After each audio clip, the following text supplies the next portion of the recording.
Thank you very much, Chair. And staff for being here today.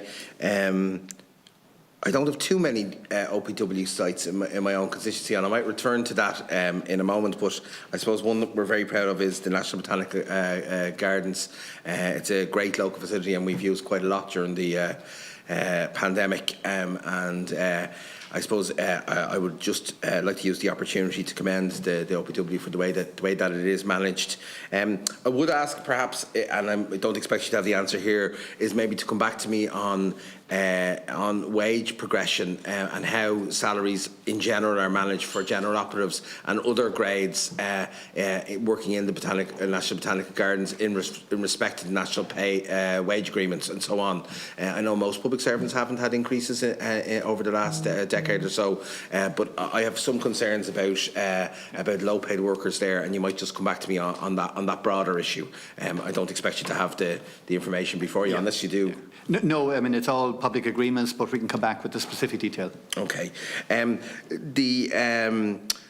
My colleague Deputy Devlin spoke about the impact of COVID and how that might make the broader civil service consider space and office space and so on. And I suppose I would fear that there will be a debate between central Dublin and those counties outside of Dublin. And there's a very important sector in the middle, and that is the outer suburbs in Dublin. We have a building in the centre of Finglas which is largely empty, the old General Medical Card GMS system, which the OPW would have had an involvement in, and no longer controlled by yourselves. And I think there are plenty of sites in the outer suburbs that could be used, and I would encourage you. I'll just ask you what your plans are to look at that balance of office space and how you intend to address it. Yeah, I mean, absolutely, and I will bring in my colleague Martin Burke on this, who's leading the way for us on the workplace of the future.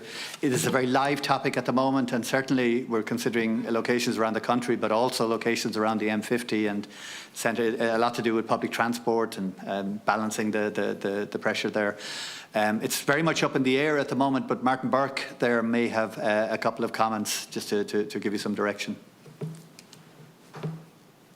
Thank you, Deputy. Yeah, it's very much our clients and the Department of Public Expenditure and Reform, in association with ourselves, are currently devising a centralised policy on remote working. And that's going to dramatically change the delivery models of each one of the clients as to how they actually deliver the service. Depending on how that actually plays out, it's our intention in the OPW to partner with each of the clients to see the specific needs in terms of geographic location, property, etc. We have a very large portfolio around the country, and I'd have to kind of caution that against the idea that we would necessarily be actually getting additional properties.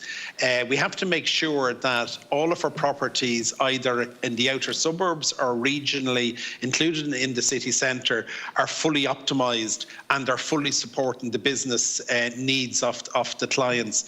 If there is a requirement to establish any other form of property or to get into co-sharing arrangements with maybe local authorities, etc., we're absolutely up for that, and we've had a number of conversations with local authorities, particularly on this. So I think it's an evolving situation. I have to say it's a very exciting time, and I think it's going to provide a lot of opportunities for greater efficiencies, greater motivation for staff, and I think there can be greater efficiencies in terms of tax savings as well.